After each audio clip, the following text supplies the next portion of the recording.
guys, selamat pagi. Jadi kami di sini dari kelompok 1 sosiologi ingin menjelaskan terkait materi kami. Jadi materi kami di sini yaitu kampanye harmoni sosial. Dan tema kelompok kami ambil yaitu terkait gaya pacaran anak remaja pada masa kini. Tapi sebelum masuk ke topik, kami akan memperkenalkan diri kami masing-masing. Dimulai dari Nama saya Rivaldo. Nama saya Bede. Nama saya Stefan. Nama saya Rafael. Nama saya Rafael Manurung. nama saya Ribi, nama saya Hornia.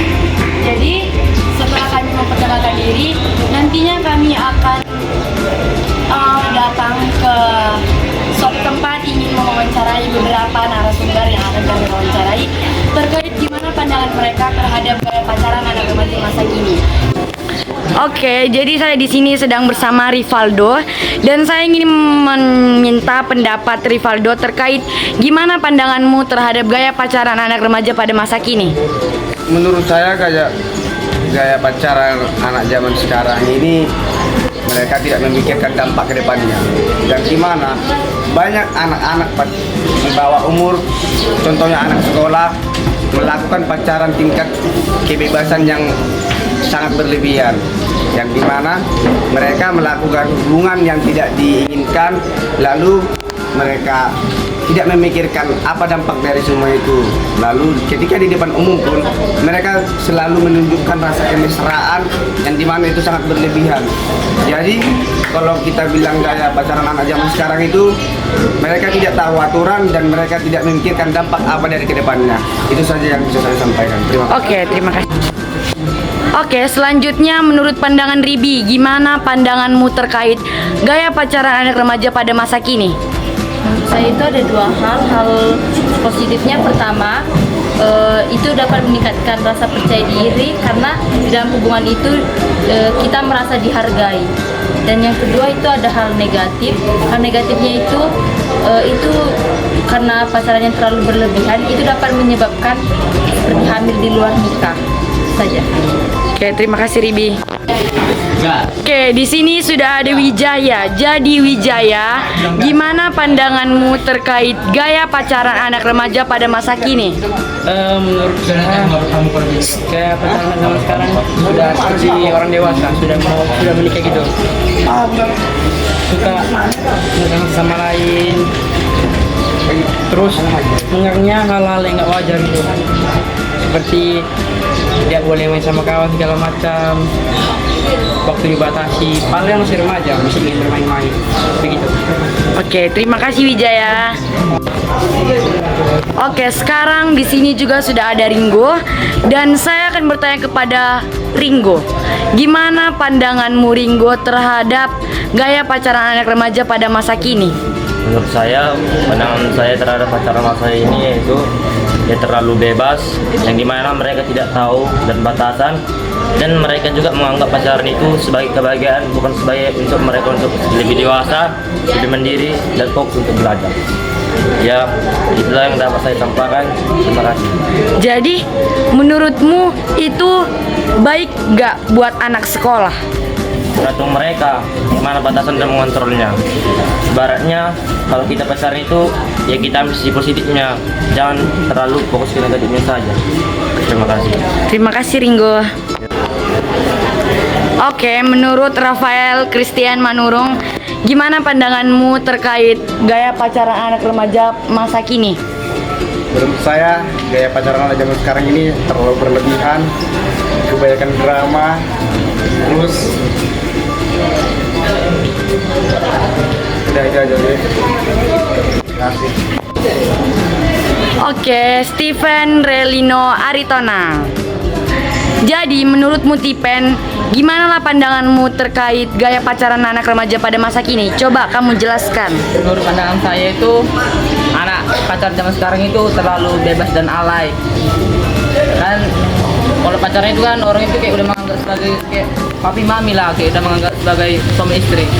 Baru yang bebas itu orang itu kayak mau lakukan apa saja, kayak biasanya kan dia udah punya motor, orang itu bebas mau kemana aja, jadi orang itu lupa waktu, kayak udah menganggap orang pacaran dunia itu udah milik berdua aja, jadi kayak terlalu alay lah dibilang kayak gitu bagi orang-orang dewasa.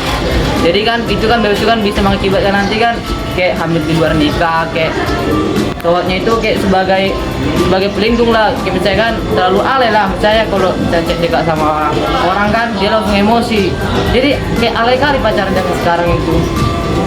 Dah, sekian, terima kasih. Terima kasih Tipen. Oke, jadi aku udah mendengar berbagai tanggapan dari beberapa orang sebelumnya. Dan sekarang di sini sudah ada Benediktus Sipayung juga. Jadi Bene, menurut Bene, gimana menurut pandanganmu gaya pacaran anak remaja pada masa kini? Gaya pandangan saya anak remaja pacaran saat ini itu terlalu alay, rasis, dan pemikirannya kurang dewasa untuk menjalin sebuah hubungan. Dimana pacaran anak remaja sekarang ini banyak yang rusak dan banyak juga remaja yang nikah di umur yang sangat muda, dikarenakan mereka belum sampai pemikiran dan masih pemikiran anak kecil. Dan banyak juga anak remaja yang tawuran-tawuran dikarenakan cinta lah, segala macam. Dan itu yang saya tahu. Oke, dan terima kasih. Oke, jadi setelah mendengar beberapa dari teman kami, pendapat mereka terkait gaya pacaran anak remaja pada masa kini tadi. Dan terakhir, menurut pandangan saya sama seperti teman-teman tadi yang lain itu, bahwa pacaran anak remaja pada masa kini itu banyak yang terlalu berlebihan dan tidak sesuai dengan umurnya. Dimana mereka itu lupa akan waktu, lupa akan tanggung jawab mereka sebagai seorang pelajar, yang dimana mereka itu terlalu memikirkan pacarnya tadi atau pasangannya tadi. Banyak juga orang yang pacaran pada masa sekarang itu kayak FOMO-FOMOan gitu. Orang pacaran, dia ikut pacaran karena dia mikir kalau dia nggak pacaran kayak orang lain, dia itu bakalan dianggap kayak gak gentleman lah atau apalah gitu. Dan menurut saya itu salah, karena ada orang pacaran karena ingin membangun semangat belajar dia, dan ada orang pacaran karena ingin gaya-gayaan yang tadi saya bilang itu. Itulah gaya pacaran yang tidak baik, dimana dia itu jadinya nanti akan lupa segalanya, lupa akan tanggung jawabnya, lupa akan tugas-tugas dia. Apalagi pada saat seorang pelajar masa kini lah, anak remaja masa kini, dia selalu menghabiskan waktu untuk chattingan, VC ataupun telepon saat mau tidur. Semua tugasnya tertinggal, nggak dikerjakan. Selalu dia mau kemana-mana pun harus izin. Itu kan belum sesuai sama umurnya pada saat sekarang itu, dan itu tidak dibenarkan. Kalaupun ingin pacaran pada saat masa remaja sekarang atau pada saat masa sekolah sekarang, ya itu bisa, tapi kita harus tahu batasannya. Kita tahu tanggung jawab kita sebagai seorang pelajar. Kita juga harus menyisihkan waktu kita untuk belajar, untuk berbaur dengan teman-teman kita, untuk istirahat, tidak menghabiskan waktu sepenuhnya dengan pasangan kita. Dan tidak hanya itu, kadang karena pacaran tadi itu mereka bisa berbohong juga, berbohong terhadap guru, berbohong terhadap orang tua mereka. Bisa aja mereka izinnya dari rumah buat belajar kelompok atau buat ada tugas sekolah lah, tapi padahal sebenarnya dia itu hanya pergi keluar untuk ketemu sama pacarnya. Dan karena itu pacaran masa sekarang yang terlalu berlebihan itu banyak mengakibatkan anak remaja masa sekarang itu menjadi rusak, hamil di luar nikah ataupun pergi kabur sama pacarnya karena tidak direstuin sama orang tuanya ketika diketahui. Dan saran saya, jika ingin pacaran, pacaranlah yang tahu batasan. Cukup sekian, terima kasih. Jadi kami di sini sudah bersama kelompok sosiologi, dan tema wawancara kami kali ini terkait gaya pacaran anak remaja pada masa kini. Dan yang ingin kami wawancarai di sini ada Samuel selaku ketua OSIS SMA Santo Yosef. Jadi pertanyaannya itu kayak gini, Samuel. Jadi kan kau itu selaku ketua OSIS di SMA Santo Yosef. Jadi kalau taruhlah kau suatu hari atau kayak suatu ketika menjumpai salah satu siswa-siswi SMA Santo Yosef yang sedang berpacaran, tapi gaya pacaran mereka itu yang berlebihan sampai pegangan tangan atau bahkan lebih dari situ. Jadi menurutmu apalah tanggapanmu terkait hal itu? Apakah kau menyamperin mereka buat menegur, mengasih peringatan, atau gimana? Jujur, jika saya pulang sore dari sekolah terus menemui orang yang sedang berpacaran, jujur saya akan menyapa mereka. Jika tapi pacarannya ini berlebihan, secara berlebihan, saya akan mungkin menegur secara halus. Kayaknya misalnya kawan saya, misalnya si A, terus saya pulang, saya jumpa dengan dia pacaran secara berlebihan, mungkin sampai bergandengan seperti ini, saya mungkin hati-hati, mungkin saya seperti itu, menegur secara halus ataupun menegur secara bercanda seperti itu. Selain itu ada lagi nggak kira-kira? Kalau yang sampai berlebihan kali gitu? Berlebihan pasti saya akan menegurnya untuk mengingat bahwa ini masih dalam lingkungan sekolah. Nah, kalau itu kan terkait kalau kau menemui ini. Tapi kalau secara menyeluruh lah, sekarang yang kau ketahui tentang gaya pacaran anak remaja masa kini, pasti banyak kan yang masih SMP, SMA, bahkan kayak belum sepantasnya mereka seharusnya pacaran, tapi mereka pacaran, apalagi sampai berlebihan. Apalah tanggapanmu terkait hal itu? Mungkin pendapat saya gaya pacaran zaman gini yang berlebihan ya pasti itu harus dirubah, pemikiran anak-anak seperti itu ya. Apalagi pacaran secara berlebihan itu tidak bagus. Contohnya seperti ini. Apalagi banyak kita temui saat ini gaya pacaran itu dikit-dikit harus mengabari pacar. Ya kan tidak mungkin kita setiap saat harus mengabari pacar. Jadi menurut saya cara berlebihan itu tidak bagus. Terima kasih ya Samuel. Di sini kami bersama dengan Kak Anita.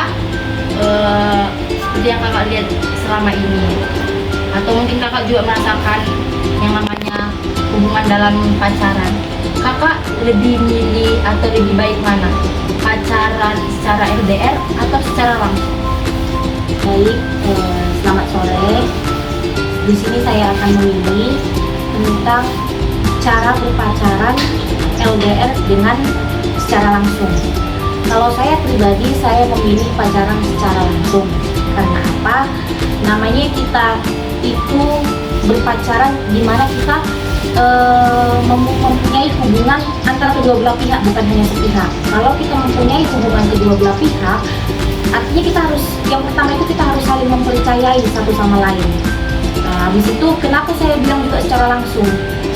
Misalnya saya nih berpacaran, nah inilah pacar saya, langsung depan mata dapat gitu ya kan, personnya itu dapat, manusianya dapat gitu. Jadi adapun masalah yang kita hadapi dalam sebuah hubungan, langsung kita temui nih, kita klarifikasi bersama-sama, kita datangin dia, tanya bagaimana solusi untuk hubungan ini gitu. Kalau LDR, banyak loh hubungan itu yang LDR ujung-ujungnya perselingkuhan, selingkuh. Apalagi kalau dia udah berbeda kota dengan kita, jatuhnya entah pun si laki-laki atau si perempuan akan berselingkuh. Kita nggak tahu loh mau sampai kayak mana kita mengikat dia, kita nggak bisa, karena dia pun ada alasan untuk pergi meninggalkan kita itu. Entah dia mau mencari masa depannya, berkuliah kah, kita yang masih tinggal di sini hanya bersekolah ataupun bagaimana gitu.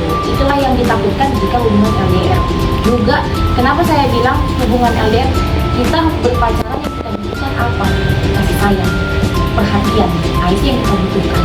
Jadi kalau LDR itu semua cuma kayak kita tuh hanya ngomong dalam media sosial aja gitu aja, hanya kita memperkenalkan, oh inilah pacarku, kita asik-asik sibuk di medsos. Sedangkan kalau kita berjumpa dengan wujudnya, nah kita dapat, oh ini berarti laki-laki yang memiliki perhatian kepada kita, yang mempunyai perhatian kepada kita. Berarti selama ini saya itu diperhatikan, bukan hanya sekedar hubungan. Nah kan tadi itu gaya pacaran yang kakak pilih itu kan gaya pacaran yang secara langsung, tapi itu menurut kakak gimana kalau istilahnya buat anak remaja kayak anak sekolah pada masa sekarang, entah itu anak SMP, anak SMA, karena sekarang itu pasti kita temui udah banyak di usia sekarang itu SMP atau SMA yang udah pacaran. Menurut kakak untuk usia yang seperti itu, baikan pacaran mana, LDR atau secara langsung? Itu kembali lagi ya ke diri kita ya. Kalau kita menganggap bahwa pacaran itu untuk memotivasi, kita pasti bisa untuk memanage gimana ya cara agar hubungan kami itu tidak berlebihan dipandang orang. Ya, ada itu caranya. Itu tergantung kita. Tapi kalau kita berpikir hanya pacaran itu untuk nafsu, ya, SMA itu paling keterlaluannya adalah soal nafsu. Kalau sudah nafsu yang dipikirkan, mau sejauh apapun itu, mau kayak manapun orang berkata, maaf katanya, ciuman depan yang lain pun oke, gak apa-apa, yang penting keluar hasratnya semuanya itu. Terus apa lagi pertanyaannya? Kalau untuk usia anak SMP dan Kalau SMA. usia anak SMA, memang saya sejauh ini saya melihat pacaran anak SMA dengan SMP itu yang boleh dikatakan berlebihan ya menurut saya. Tapi ya itulah dia, kembali lagi ke dirinya masing-masing. Mau pacarannya, kalau memang dia menganggap itu pacaran membuat motivasi, memberikan prestasi, dia bisa dia mengejar teman-teman yang lain, nggak apa-apa. Jadi aku bilang itu kembali lagi ke pribadinya masing-masing. Berarti kesimpulannya itu tergantung pribadi masing-masing dari kedua belah pihak ya Kak. Oke, makasih. Sore semua, sini kami akan membuat video kampanye harmoni sosial yang bertema dengan gaya pacaran anak zaman sekarang. Di sini sekarang bersama dengan Bang siapa, Bang? Frans Immanuel. Jadi menurut abang kayak pacaran anak zaman sekarang kan itu sangat berlebihan. Coba ya dari zaman kan ya ibaratnya berpegangan tangan itu adalah hal yang sepele. Tapi kan bagi orang tua itu adalah hal yang tidak diinginkan. Nah, menurut abang dampak negatif dan positifnya dari gaya pacaran anak zaman sekarang ini, coba dijelaskan secara singkat daripada Ini memang pacaran di usia untuk anak-anak pelajar itu rentan lah istilahnya ya, kayak gampang positifnya itulah bisa saling bertukar pikiran kan, baru hilangkan stres, kayak si cowoknya ada masalah, ceweknya kan bisa menenangkan. Baru kok dari dampak negatifnya itu kayak meningkatnya emosional, itulah masuknya kan. Baru terobsesi itu bisa, karena dari satu sisi ada yang satunya berharap, satunya tidak. Terobsesi lah istilahnya. Aja sih. itu aja. Jadi bang, kalau misalnya di depan abang ada anak sekolah yang berpacaran, mereka berpegangan tangan, abang sebagai orang dewasa, apakah abang menegur atau membiarkannya saja bang? Kita mulai dari mencium, memeluk atau berpegangan tangan. Sebenarnya itu normal, tapi selagi tidak berlebihan itu bukan masalah. Tapi kalau sudah berlebihan tadi seperti ciuman, tak apalah dan lain-lain kan, itu bisa ditegur, kasih hati lah. Jadi selagi melakukan hal yang positif, oke. Mungkin hanya itu saja yang bisa disampaikan oleh Bang Frans. Sekian, terima kasih. Oke, jadi kami di sini bersama Pak Herman Roga yang akan kami wawancara. Jadi materi sosiologi kami kali ini terkait kampanye harmoni sosial, dan tema kelompok kami yang kami ambil yaitu gaya pacaran anak remaja masa kini. Dan kami akan bertanya kepada Pak Herman. Jadi pertanyaannya itu kayak gini Pak.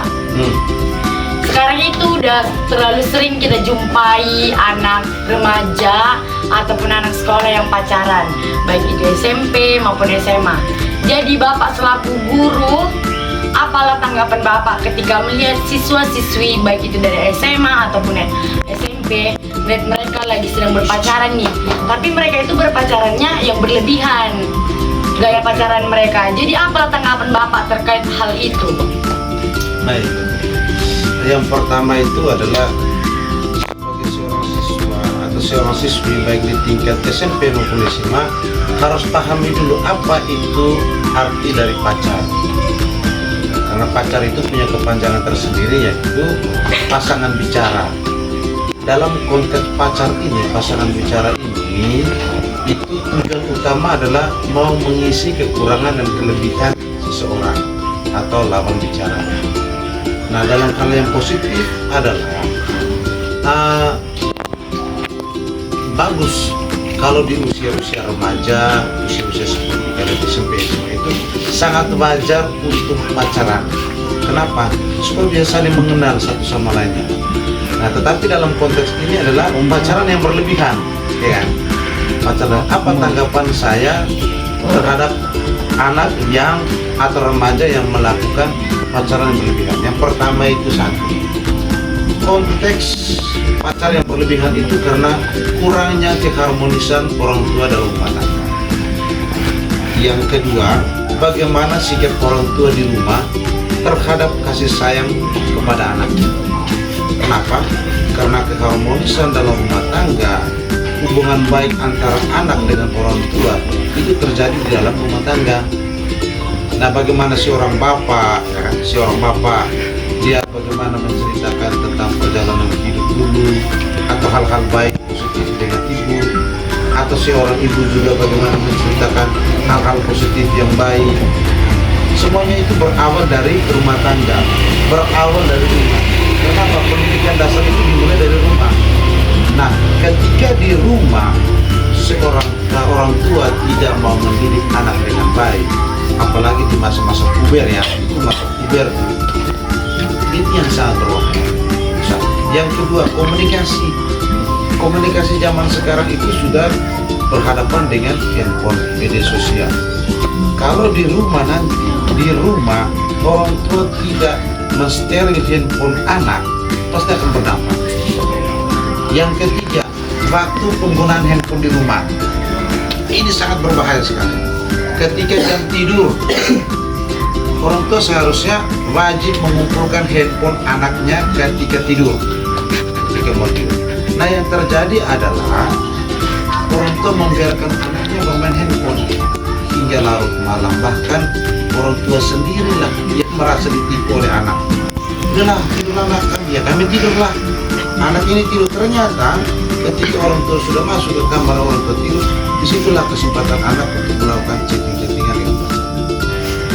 Dan ini realita. Nah, hal inilah yang membuat anak kecanduan. Yang berikut, faktor lingkungan. Bagaimana dia bergaul dengan teman sebayanya. Syukur-syukurlah teman sebayanya ini bergaulnya positif. Tapi kalau dia pergaulannya negatif, misalnya ke tempat-tempat dunia malam, game kan, dunia gemerlap. Yang kedua, mengajak temannya untuk melakukan menonton video-video porno. Yang ketiga, menganggap orang lain itu tidak ada lagi di bawah. Nah, itu tanggapan positif, ya, tanggapan. Jadi harapannya dengan adanya inilah, sebagai orang tua wajib menjaga anak laki-laki maupun sejauh yang mampu. Beda lagi di sekolah, karena di sekolah itu kan hanya 8 jam pelajaran. Artinya tidak semua siswa kita mengontrol satu persatu. Karena memang di sekolah kita belajar. Nah, setelah dari belajar, di luar kan sudah tanggung jawab orang tua.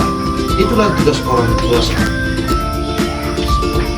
Apalagi dengan zaman sekarang ya, yang sudah berharap bahwa ya anak dibiarkan saja bebas ke sana kemari, hanya melaporkan saja lewat WA.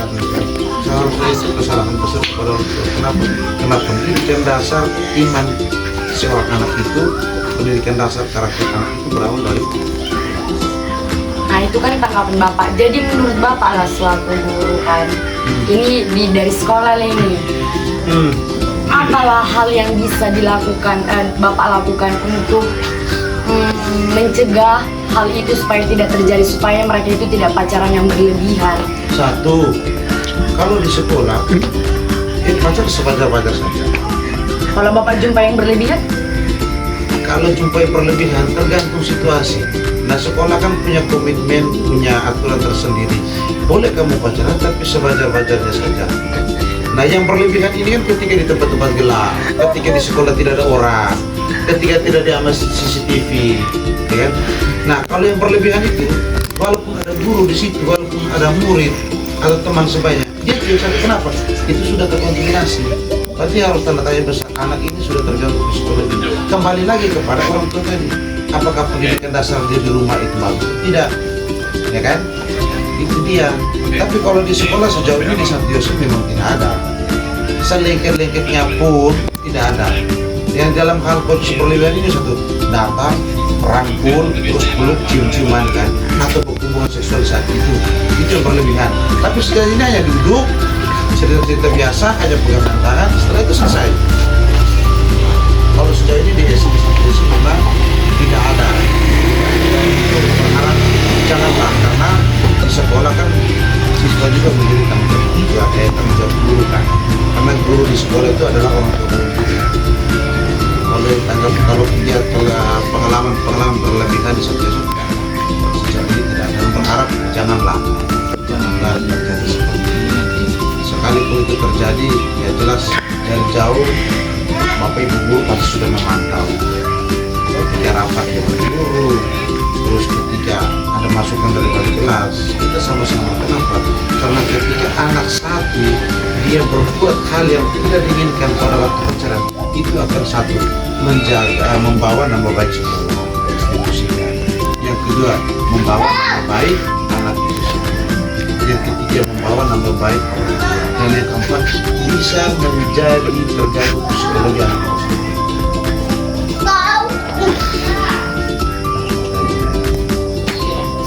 Oke, hanya itu yang bisa disampaikan oleh Pak Herman. Terima kasih.